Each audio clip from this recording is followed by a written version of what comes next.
So today I'm continuing with the Heart Sutra, otherwise more traditionally known as the Mahaprajnaparamita Hridaya Sutra, the Great Heart of Wisdom Beyond Wisdom Sutra, or you remember from last week, the Transcendent Sutra, etc. Now the first thing I would like you to learn and remember from this talk is it's not really about something that's particularly abstract. It's about your experience in your meditation and daily life. It is a description of what occurs when you meditate and what this experience leads to in terms of understanding your life. So let's, just to refresh, you remember the Bodhisattva of compassion saw the emptiness of all five skandhas and was freed from all suffering. Okay, the skandhas, just to refresh on that, the first skandha is form, so-called form or rupa, and represents the various senses, eyes, ears, hearing, feeling, so on and so forth. The second skandha represents sensations, what we hear, what we see, what we taste, what we feel, etc. The third skandha is perception, how we see, how we hear, how we taste. The fourth skandha is mental formation, and this becomes very important. It's here that we determine how we're going to respond to the information from the other three skandhas. So it's here that we live, essentially we start expressing ourselves in our lives. And if you remember, I read something, I believe, from the Dhammapada, in which the Buddha tells us, if you think if you let go of things and think in a fashion of life is progressing, don't hold on to life, but just experience it, then you're on an upward path. If you attach to negative thoughts, they'll take you down. You might say, if you're familiar with the wheel of life, they'll take you into a hell realm.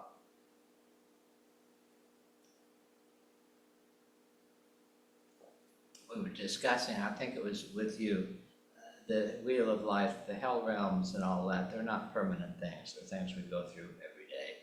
You get angry, you're in a hell realm. You get happy, you're in a God realm. Whatever. So it's not something that happens after life. Now, the question should arise, and hopefully arise, what is the import of emptiness?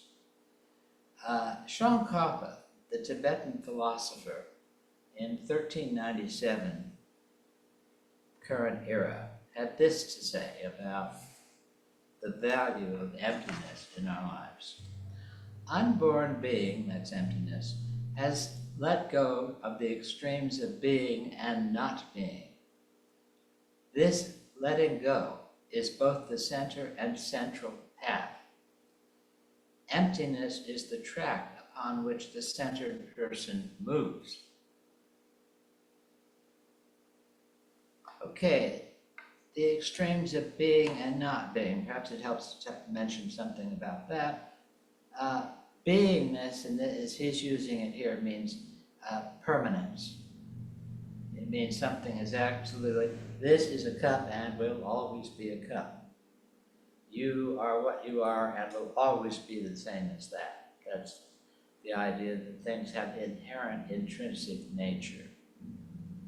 This gets solidified in the idea of the human soul, which some religions are proponents of. Buddhism is not a proponent of the idea of the soul. Not being takes us into the realm of all nothing matters. It's all irrelevant and the same. So what he's saying is we center on emptiness. So let's take a look at emptiness.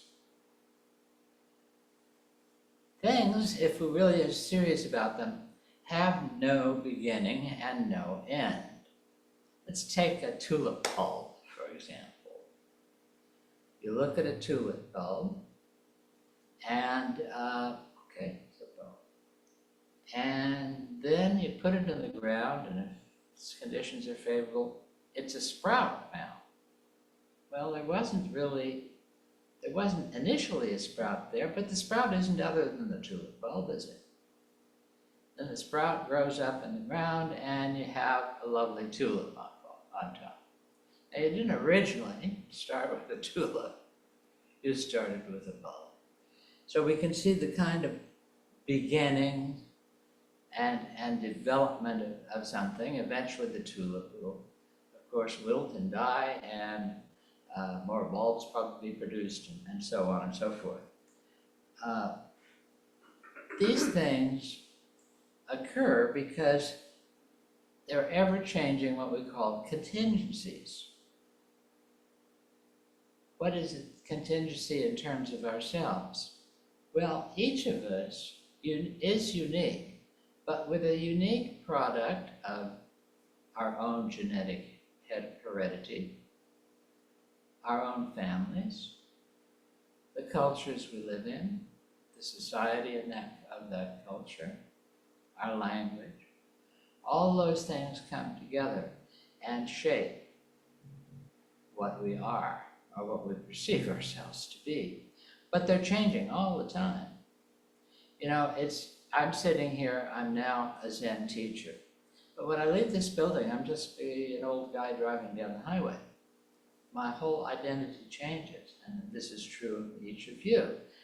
None of it is stable. It's always arising and falling away, arising and falling away, arising and falling away. And that is as the circumstances change. Now, let's turn to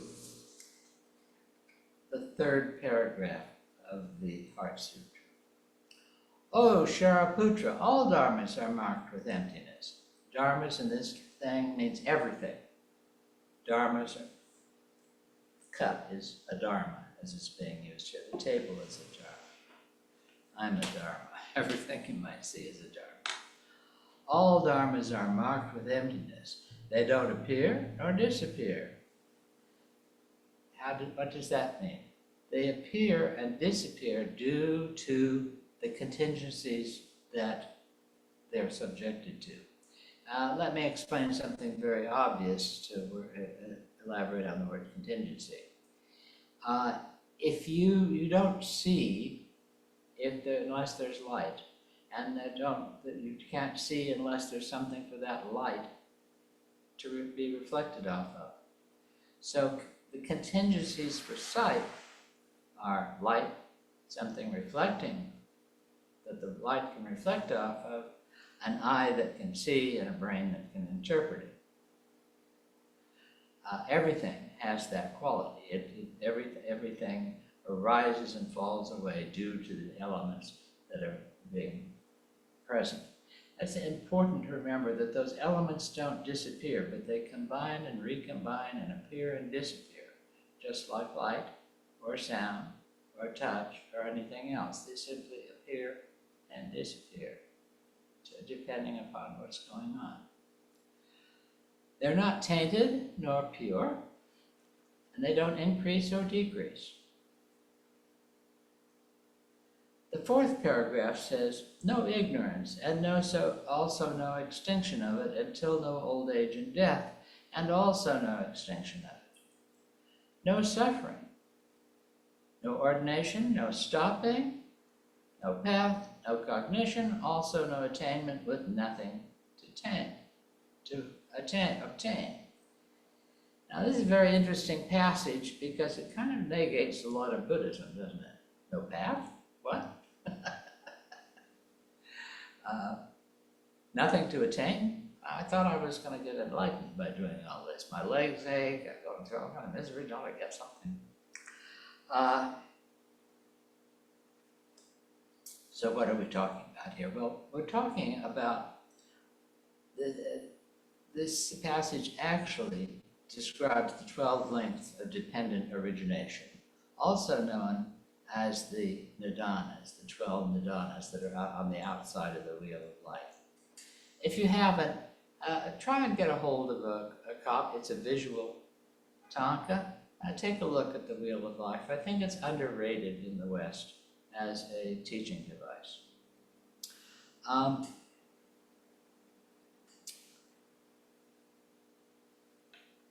How can it do this? How can it go beyond Buddhism? How can it negate Buddhism itself? How can we have a primary chant that tells us that what we're being told is the case isn't really the case? Kind of paradoxical, or seemingly so. Well, the truth is, a real student of Buddhism has to go beyond words, has to go into the direct experience of life. And that's not part of the English language, or the French language, or the Chinese language. It is just simply experience. Just as in the earlier last talk, I said, you can say a rose smells good, but that is not really tells you the experience of smelling a rose. All of life is like that. We want to go beyond that. We don't want to get stuck with words. That doesn't mean the words are useless. They can take us, they can guide us. It's a good thing to know that roses smell good and sour milk smells bad, and that you might enjoy one and avoid the other. But nevertheless, those experiences are beyond words.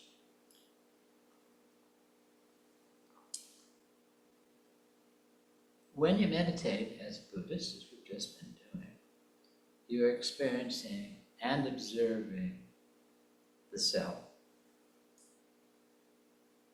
And this sutra is about the experience of meditation, as I said earlier, and the movement of the self to an awakened state beyond language, to just sum up what I was saying. We see into the experience of our own lives. We move beyond doctrinal belief systems. You've heard statements that are startling somehow, sometimes about beyond good and evil. It doesn't mean that you can't perceive what is constructive and what is destructive anymore. It means that you understand them on a much deeper, thoroughgoing level as to the nature of their causes and effects. Next, no suffering. No ordination, no stopping, no pact, no transition, also attainment with nothing to attain. No attainment means nothing to attain. Very simply, there's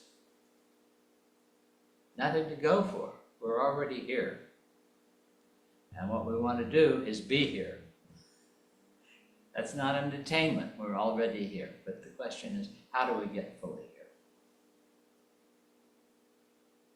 No cognition means that not one to realize or understand the Dharma. And again, we're talking about, look at your meditational experience. You understand what's going on there, but it's really beyond words.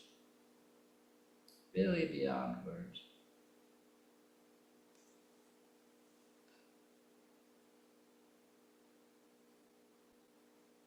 A lot of this is about interdependent origination, as I think perhaps some of you have guessed at this point. We're always talking, this arising and falling away is due to that basic concept in Buddhism of interdependent origination. This belief, also called dependent origination, depending on whose translation you read, this statement about the nature of things is uniquely Buddhist so far as I know. I haven't heard of any other. There's no need for it in the Abrahamic faiths because of the assertion that somehow God created everything. We're saying that creation occurs due to contingent realities, things coming together and phenomena arising from that coming together of these various things. The light hits the object reflects into the eye. the mind then decides what it is. And by the time it gets to your brain, something, as I pointed out before, can change it a great deal. This cup, we're all agreed it can be a cup, it could be a paperclip holder, as I pointed out before. If I threw it at somebody, it could be a weapon. So again, we see the contingent aspect of reality there, depending, in this particular kind of change, is a human being changes it from one thing to another. Oh, by the way, I just have to bring this up. It's completely irrelevant to this talk. But I just saw today that they've discovered that orangutans mash up vegetable matter to take care of wounds on their bodies. So it's the first indication of other animals who are developing medicine. I had to mention that. I think that's pretty wonderful. Anyway.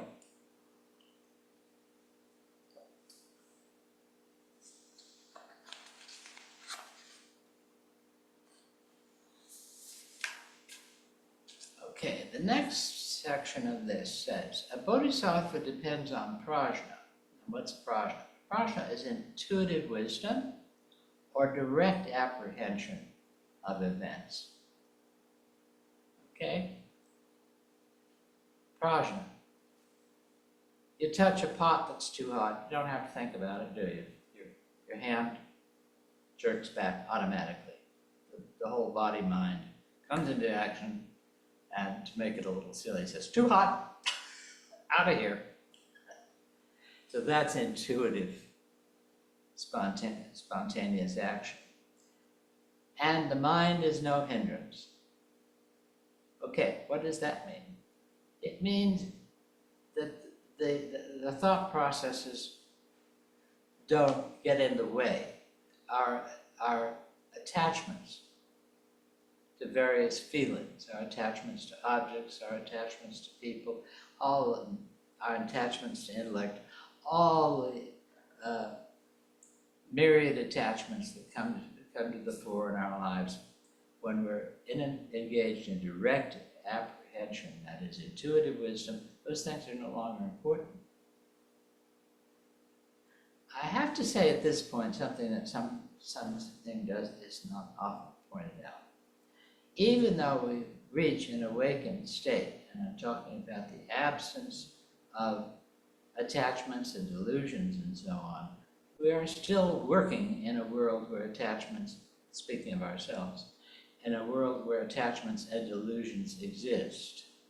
They come up, they may get erased over time, but they're likely to be there in one way or another. But as we awaken, we know them, and we're able to say, no, I don't think that's going to work, and move on to a more intuitive course. So I mention that because some people, and I've seen it, seem to think that if they really want to plug into Buddhism, they can become like stone statues, emotionless, without feelings. Well, that's not it. All those things are still going on. It's just you know how to handle them appropriately. That's all. Far apart from every perverted view. Now, perverted view are delusions, attachments to gain and loss. Basically, attachments are around gain and loss. One dwells in nirvana. What's nirvana? Nirvana is a clear-sighted understanding of one's experience, and that's where we want to go. We want to see things clearly, and that's really difficult. You know, we have a wonderful saying, love is blind.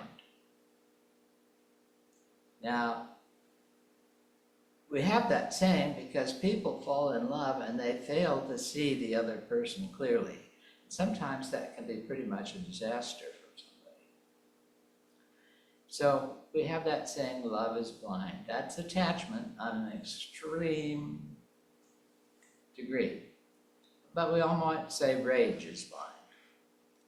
That's where we want to attack somebody or something. That's also blind. So these attachments are referred to not just what I was talking about, love and hatred, but these attachments are called perverted views, those things which attach and distort our view. In the three worlds, these are kind of stages of a time. The three worlds are kind of stages of development. The bodhisattva, which we are all bodhisattvas in training, perhaps. All Buddhas depend on prajnaparamita and attain unsurpassed, complete, perfect enlightenment. Now, that sounds like a lot, but if you remember, and it is a lot, but if you remember Dogen, he said, to know the self is to forget the self. To forget the self is to know the myriad dharmas, is to know everything. And by knowing, not on an intellectual base, but on an experiential base, what reality looks like.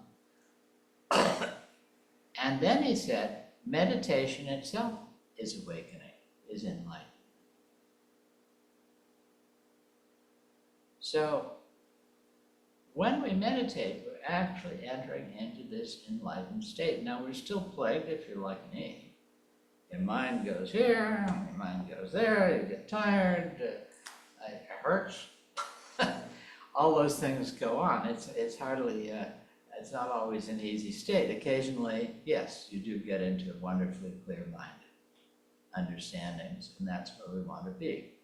One of the ways you can measure where you're at in your meditation is when the bell rings, do you simply hear it as a bell without responding, any reaction to it? Oh, bell is right. And then you decide, okay, that means I should get up and do Kani and do whatever. If, on the other hand, when the bell rings, you go like that, if you're startled, that means you're still in a state of attachment. You haven't really achieved a clear state. Probably everyone here has experienced those two states of being. But I'm trying to direct you to the fact that the meditation is an awakening experience. And that is what the Prajnaparamita Hridaya Sutra is talking about. So, it finishes. Therefore know the Prajnaparamita, the wisdom beyond wisdom, our sutra, is the great transcendent mantra. It covers all things. The great bright mantra, it illuminates, points to how we illuminate our lives. The supreme mantra, what can be better than living a life that's illuminated?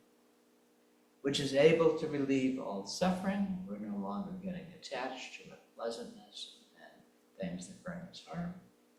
And is true, not false. So, here we're told the Prajnaparamita is wisdom or right action to see impermanence and interdependence. Now, I didn't emphasize impermanence and interdependence, but surely those of you who meditate, and I think that's everybody here, know how impermanent the things that come up in meditation are. They come up, they go down. One little thing that I'd recommend you give a try to experience that in a kind of very deliberate way rather than having it simply pass away. When an itch comes up, people get little itches when they meditate, unexpected, annoying itches. Next time one of those arises, concentrate on it and observe it. I mean, it's a bit of misery, but do it anyhow. And you'll get this sense of how things arise, they get a little worse, and then they start falling away. And you'll get the sense of, through that, of what this particular of the Prajnaparamita Hridaya Sutra is talking about. Now, as you all know, and I've emphasized, the body-mind results is part of an ever-changing world. We are ever-changing ourselves. When the elements change, we change. And that is, the things arising around us change. We change in response to them. Consequently, there's no fixed nature. There is nothing permanent nor substantial.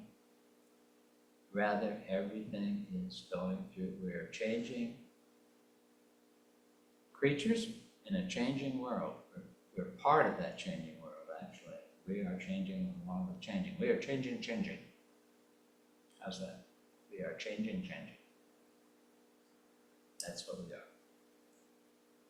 Well, I hope in this very short time, bear in mind, books and many scholars, much finer than myself, have written a great deal on this, but I hope in these few minutes that we've had together, I have helped in your appreciation of